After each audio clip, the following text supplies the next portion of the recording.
Another great program in Providence that you need to know about. This one's pretty cool, and I got some questions for my guest that she may not be ready for.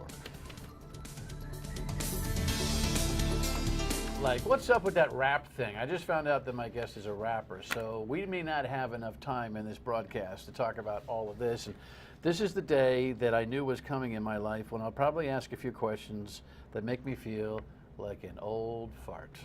You know, just, you know, remember that day when you were, you know, playing the air guitar in your bedroom and your parents wondered about that music and da-da-da-da-da? So it's all coming back, and life is just nothing but a cycle. Nice to have you in, Dan York State of Mind. We are not here today, so we don't have, what do you mean we're not here today? Well, we're on television, but this is a program that we previously recorded. I'd actually tell you when. We recorded it on May, what's today? 14th. Is today the 14th? No, I'm going on vacation on the 14th. This is the 12th. See, I'm so excited about vacation, I don't even know what day it is. So, no rundown this evening, hitting the issues of the day, but a good conversation about a good project in town. And AS220 is one of my favorite places to probe because there's so much going on down there when it comes to entrepreneurial and artistic and all that kind of a thing. And here's a preview of what we're kind of getting into tonight. AS220 Youth is painting, is dancing, is an arts program. A place to just get away. Computer design, is fab lab, is everything you would want to do in art. You're in a black and white space, and then color just comes. People bring life back to this place. Anjel Newman is the director of AS220 Youth. Welcome. What? Thank you so much. What are you doing on your phone? Oh, nothing, you know. And what did you do breaking your phone? You know, that's what happens when you dance all the time. It just flies out. Don't you have a cover for that thing? I did, but Look, they got these little things you can put in these plastic things that you can put around them. And you know, it's like, to be honest. That's dangerous. No, I know. The reason why I don't have it on is because. Can we show that? Yeah, go ahead. It's terrible. Can you see that? I don't know. Can we show it? What camera you want? It's all fractured. That's what happens when, you know, you have to like plug in the aux wire and like, you know, connect it to a boombox. So. All right. Yeah. Well, be careful because there's stuff that can come out of there. Yeah, anyway. It's crazy. It's like embarrassing how bad it is. All right. Well, maybe on this program today we'll get someone to donate a new phone for you. Yes. Or something. I don't know. Please. Tell me your story. I want to talk about your program and everything that's going on down there. But before we get to that, let's get to you. What's your life like? My life. Oh man. My name's Anjel, and I am an MC or a rapper, and my life consists of AS220. So I'm like, where do I even start? So I'm kind of going to start with. Well, that. MC meaning master of ceremonies. Yeah, master of ceremonies, mover of crowds, mover of consciousness. There's so many different ways to describe what I do. What? I didn't know there was a new definition for MC. Yeah. So an MC in the hip hop world is a rapper, but not just a rapper. Like, a rapper to me is someone who rhymes words together. Right. Dr. Seuss is a rapper in some ways. Really? Yeah. Would he admit to that? I think maybe not. If he was cool, he would, definitely. But an MC is someone who can not only move the crowd like physically, but emotionally too, and evoke emotion and spirit, I think. So, you know, rapper and MC gets, you know, used interchangeably. But, you know, I think I'm a rapper because I can flex and I put words together, but an MC moves you emotionally too. Okay. Definitely. So that's your thing, but right.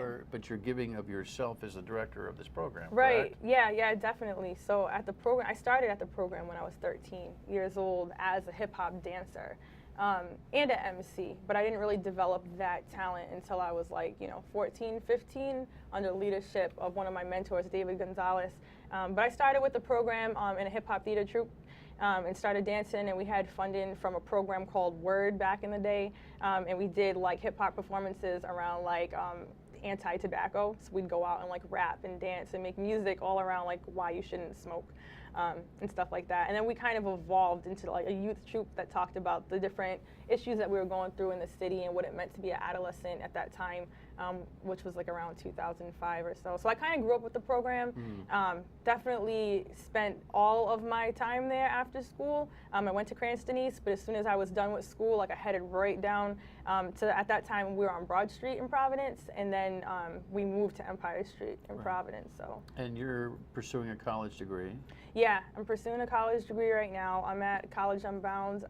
It's a program off of the Met High School in Providence, and they're partnered up with Charter Oak, which is a college in Connecticut. It's a really great program. It's really geared towards adult learners who have other things going on, like myself. I was a teen mom, so I have 2 young kids, and I don't have time to like sit in a college class all day because I work full time, and I have my 2 kids. So What do you do? Huh? What do you do working? Is this director's position this full time? Yeah, this director position is Okay. full time. I actually just moved into the director position in August. So I've worked there. I mean, I worked there previously, running the performance program, but I mean, I've been a full time worker since I was 17. So So it feels like you've led a little bit of a full life so far. Yeah. At the ripe old age of? 26. Oh my goodness. 26.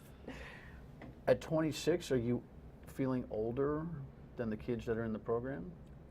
Yes, I always tell people I'm 26. I'm turning 27 May 21st, but I feel like I'm a little over 50 because I've had my kids for so long. Like my son's 10 and my daughter's 9. So being a full-time parent and working full-time since I was 17, I had to grow up really fast, like most people do.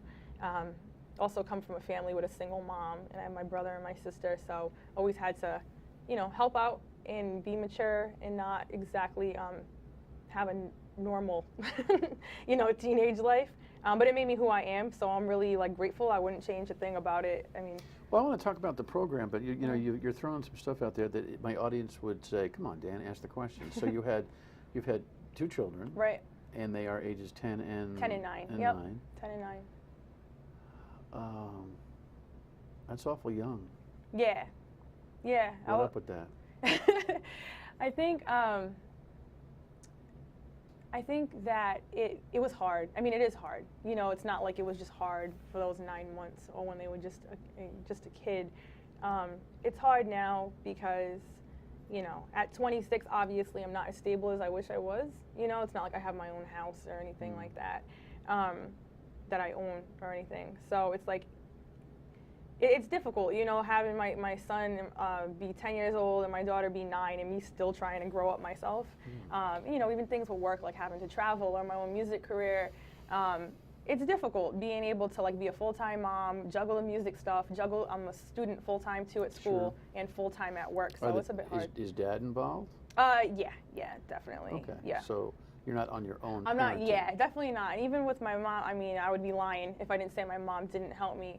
I couldn't have done it without her because she really, at 16, I didn't know what I was doing, and I was committed from the very beginning to be there and never leave them. But, she really guided me through the whole process. She didn't put me out. She didn't kick me out for being pregnant at that age. She really supported me, but let me know, real talk, you need to get a job and you need to finish high school, and if this is gonna happen, then you need to be real about where your life's going to be in the next couple of years. These 2 blessings came back to back. Right. In a year's time. Right. That 18 months. That must have been a tumultuous time in your life. Yeah, it was. I mean, it was nuts. It's a miracle that I finished high school. In some ways, I almost feel like the only reason I finished high school was because I had them. So I feel like it was a little bit of a blessing in disguise because I really wasn't doing well before then. Having them motivated me to finish because I knew that I wasn't just living for me anymore, that I needed to get through it. I honestly was, school didn't interest me. I mean, learning interested me, knowledge interested me, but the school setting didn't interest me at all. The teachers definitely didn't interest me. And the style that it was being taught felt real condescending, didn't feel like it had enough room for youth voice, didn't feel like it appreciated my culture and where I was coming from. So that's why I gravitated towards AS 220 youth and shied away from school. But I still finished because I knew I had, a degree is really important, so I needed it. So how many kids are you guiding in this youth program? So we work with 400 to 500 students a year. Yeah, it's crazy. So each staff person that we have has a caseload of, we call them advisees. So we really take on the role of not only artist mentors, but life coaches and life mentors. So me, on average, have a little over 20 advisees who I have to see regularly and help them with not only picking classes, but also talking to them about college, talking to them about jobs, helping them get food stamps, bus passes, talking with them and help them get through different family drama and relationship drama, or talking people out of committing suicide sometimes. Like there's a lot, it's really heavy. The young people we work with are warriors, but they've gone through a lot. And they go through a lot. You know, I've heard a lot of people say every teenager's at risk. Well, the ones we're working with are beyond in a lot of ways. That's not true of every young person we're working with, but a lot of these young people don't have the things that we normally take for granted, like a house or like a parent, you know. So you know, we got to pause. I knew this would be fascinating. We'll talk about the mentoring. We'll talk about some of the art work, and then we got to talk about rap. We got to hurry. Be right back.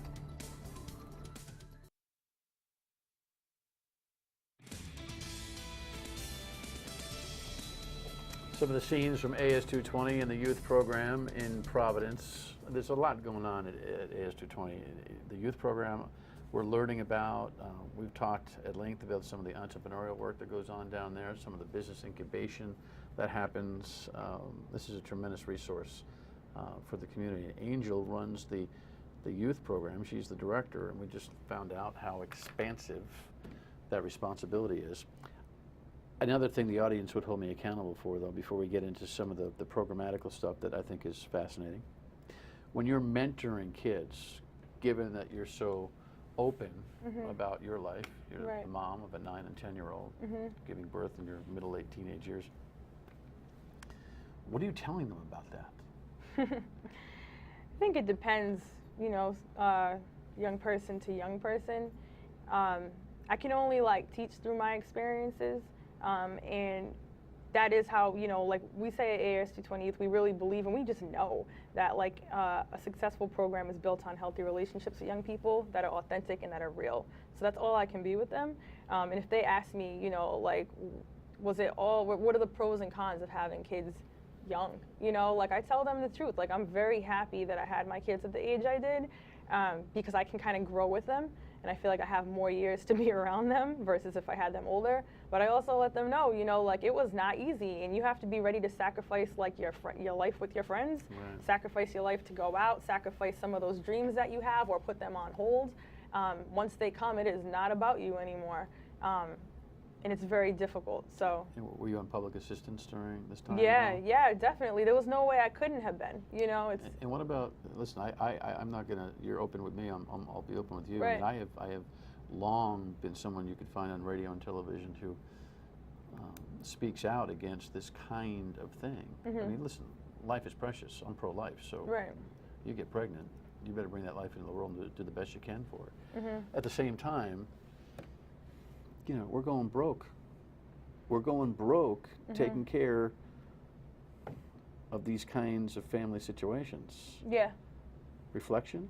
Yeah, reflection. I think that, you know, if people are worried about going broke over fixing situations like mine or situations like me and my kids, then they had better invest that money into schools. You know, invest that money into programs that are really helping young people succeed. Like, people aren't going to stop having kids early if they don't have like the basic needs and the supports that they need to keep their families together. And that's money, that's housing, that's adequate schooling. That's all part of the system that we live in, and you're gonna keep on getting cases like me until like people actually put the money where it needs to be, which is in schools and which is in like human resources. Okay, we got about 10 more shows that we can do on this. That's it's fascinating. What's going on at the program? What are you doing with these young people who are just creative? Yeah, so we actually have 3 locations. We have our downtown studio base, but we also work with the Rhode Island Training School, which is Rhode Island State Juvenile Detention Facility.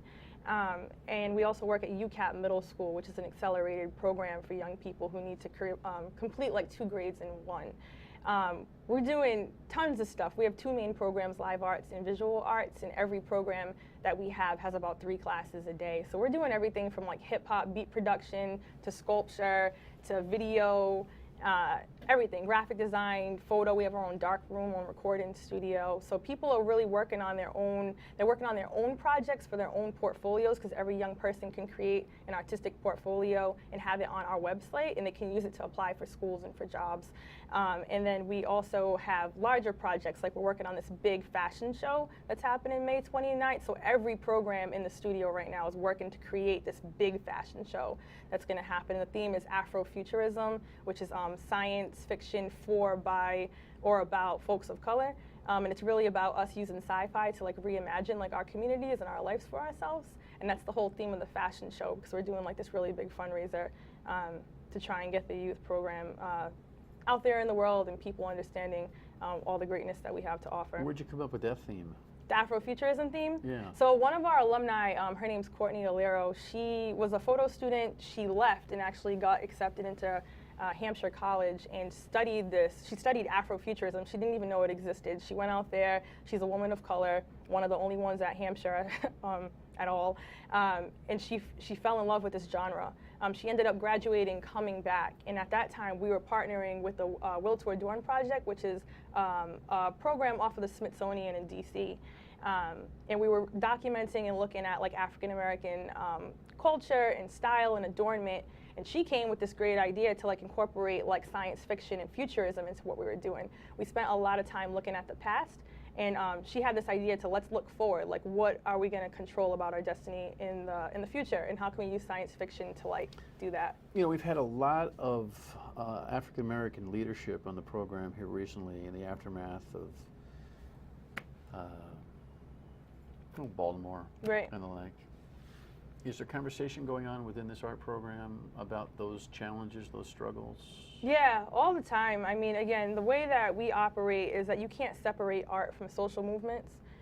So, you know, at community meetings, that's a great time to bring up conversation like this. I mean, it's casually happening, but that's probably the most formal time on Mondays at 4. We introduce a topic like Baltimore, and we get youth's feedback on how they feel about it and try to have some intelligent dialogue and questions around the topic. But yeah, Baltimore, I mean, I would say unanimously at the studio, like, people are totally outraged over everything that's happening to our brothers and our sisters. I mean, the amount of young men and women who have been killed by cops is insane. And when young people at the studio look on the TV, it's people who look like them. You know, so it's something that we talk about. We can't ignore it. It's in our communities, you know, in our own state. Stuff like this happens in our own state, and to the young people we work with. Is there conversation about intra the community doing better? I'm sorry? Intra, say the African American community, doing better, empowering yourselves Yeah. to be more productive so that you don't get jammed up. Right. So it's, again, it goes back to the situation like me, the case of the single mother. You know, we're very productive. We're extremely productive. The problem is people don't have basic things like food, like housing, like adequate, like education. You go to like Juanita Sanchez on the south side, and then you go to the Wheeler School on the east side. It's two different worlds. That's not something because we don't want to do better. Money is not balanced. You know what I mean? Like, it's so apparent. It's so in our face. It's almost like foolish to like discuss it anymore, because all you have to do is ride from like Broad Street to like the end of like Thayer Street, and you can see the total difference in our own city. All right, when we come back, I got to find out about this rap. There's a lot of conversation here. Stay with us.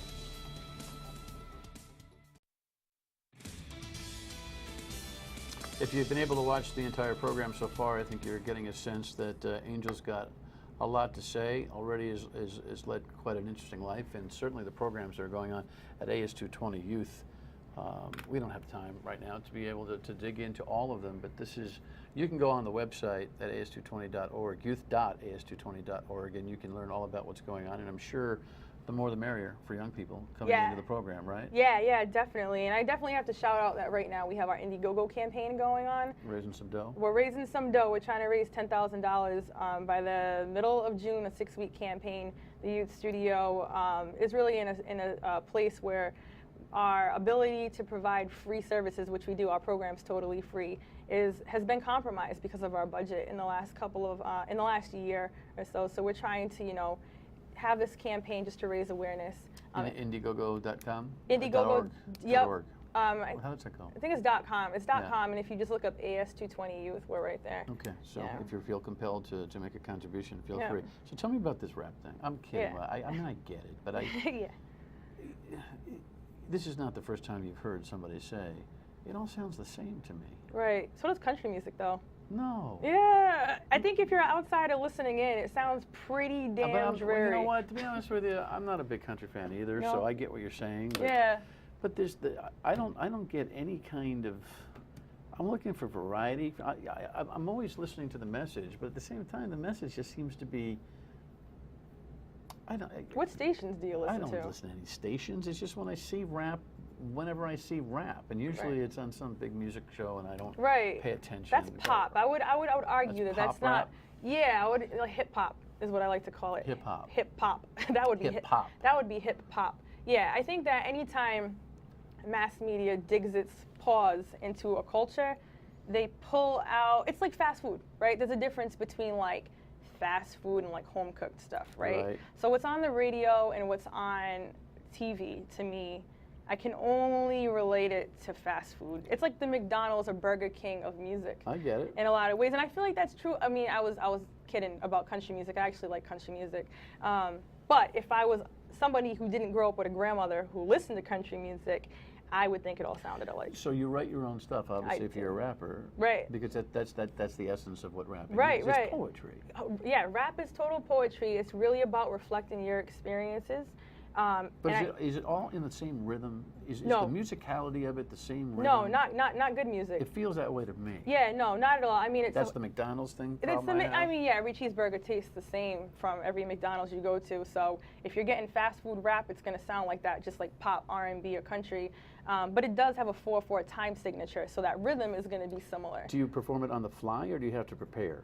Both. There's a freestyle element where If it's I off said the to top you, of your head. give me 30 seconds of rap, can you do it? Yeah, I can always do We'll it. do it. All right, cool. So, right. And outside of looking in, it's hard to point the finger when the source of his failure is so deeply wrapped within. Choices made before us, choices made for us by parents who love us but lack the right resources. More concerned with flossing because the media endorses finding things to people who really can't afford it. Needed self-esteem, so we went and bought it. Spent the grocery money, now the kids left nauseous. It's not the parents, it's complex like war is, because parents are the babies who got sucked into the vortex where education's ghost because survival's more important. Unfortunate events seem to happen more than often. I heard that. That's hip hop. You know what I mean? That's talking about what's really happening in our communities. Sure, parties are a part of that. Like, that's communal. Everyone has parties. I mean, there's bar mitzvahs, there's quinceañeras. Like, parties are a part of life, but that's not all the music is about. If you dig deep, real hip hop was started to. It was an answer to the violence in the Bronx. It wasn't a creator of the violence. You know what I mean? So real hip hop reflects what we're really going through. If you want, if all you listen to is the radio and get an impression of any type of music, it's going to be fast food. It's going to be quick, cheesy. Yeah, you can dance to it, but it's really not representative of our culture. Sometimes very violent. Very violent, yeah, but we also go through very violent experiences, and rap is a podium to talk about what you've been through. I would argue and say there's a difference between glorifying violence and then also talking about it. So especially at the youth studio, we're constantly talking to young people about artistic responsibility. Yeah. Yeah, so it's that time, huh? All right, can you come back? I can come back anytime. Come It was back nice on the- talking to you. Come back on the radio and talk about what you're doing. I too? would love to. All right. Yeah. Appreciate it. Thank you so much. Anjel Newman. By the way, AS220, youth.as220.org, and check out Indiegogo because they're trying to build a studio. Final word when we come back. Stay with us.